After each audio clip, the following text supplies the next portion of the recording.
The Luo originated from the Middle East. Jerusalem is the center of the world. If you measure it from whatever direction you come to Jerusalem, that is the center. That is where Luo originated. We moved from there to Ethiopia. From Ethiopia, we went to Egypt. All the black pharaohs in Egypt were Luos. All.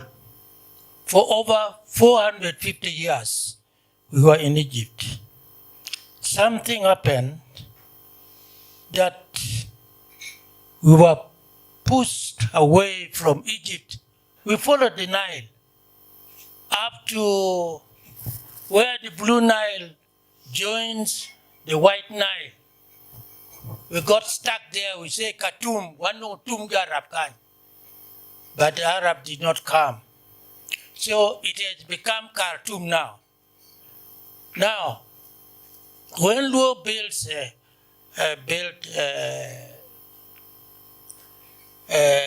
home state, you don't throw your rubbish around your house, outside the gate.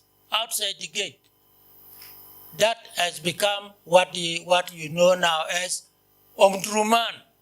Odu. Omdurman is Odu. Khartoum is a Khartoum. We said we are going to get finished with those people. The people we came with are the following: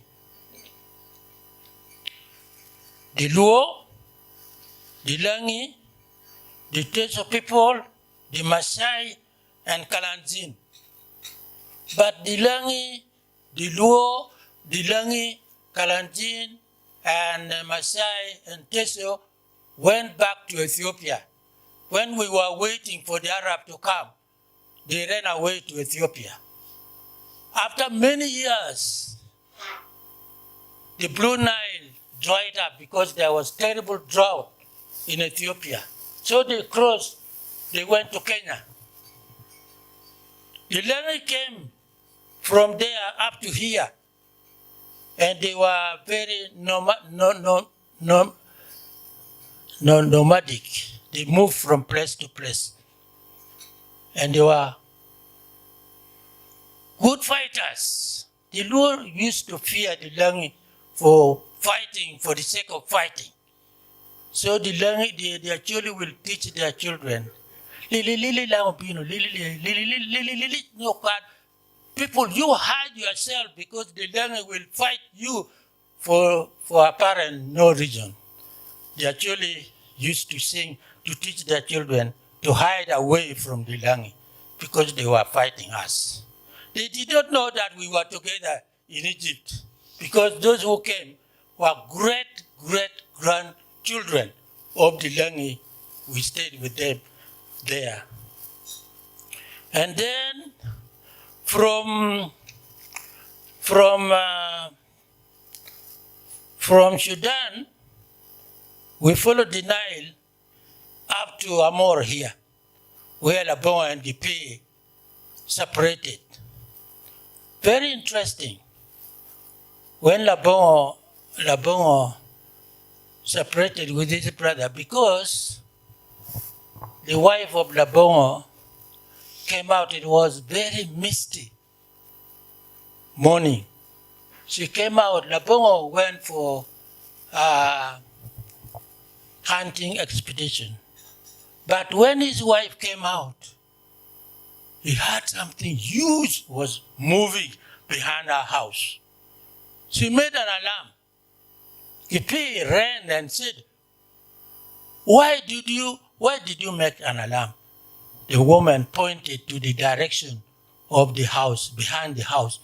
And Gipi also heard that there was something huge moving behind the house. She quickly ran into the house of his brother, picked one of the spears, and threw it there and speared the elephant that ran away with the ancestral spear, crying, "We." By midday, the mist disappeared. And Gipi, his wife, Labongo's wife, his children, Labongo's children, were standing on the cowpeas field where to assess the damage that was done by the elephant. That very moment, Labongo came back and they narrated the story. But the moment they said the ancestral spear that was given to him was used to spear the elephant, Labongo's eyes became red.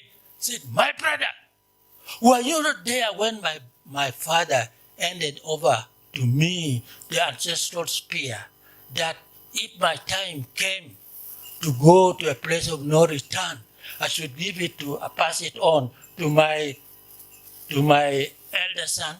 You must go after the elephant now." The wife of Gipi, sensing that there was trouble between the two brothers, she quickly ran inside her house, quickly prepared dry food and brought it in a bag. And 2 spears, a horn, a pair of shoes, a knife, and a gourd of water. So Gipi set off, blowing his horn, hele, hele, hele. So he went. For many days, nothing was heard of him. So they thought probably the beasts of the wild wilderness had eaten him. But eventually he arrived in the forest where all the elephants lived and died there. There in the forest there was a woman, an old lady. When he saw Gipi, he said, "My son, what has brought you here?" He narrated the story how his brother chased him to come after the elephant. His feet were full of sores. So the woman nursed him. When he got well, he took him in the forest where there were piles and piles of spears brought about by the elephants that died in the forest. They went from one pile to another until they came to the place where the elephant that Gipi speared died. And Gipi recognized his spear, said, "That is my spear." Said, "Okay, you take it." They came back home. Time came for Gipi to come back.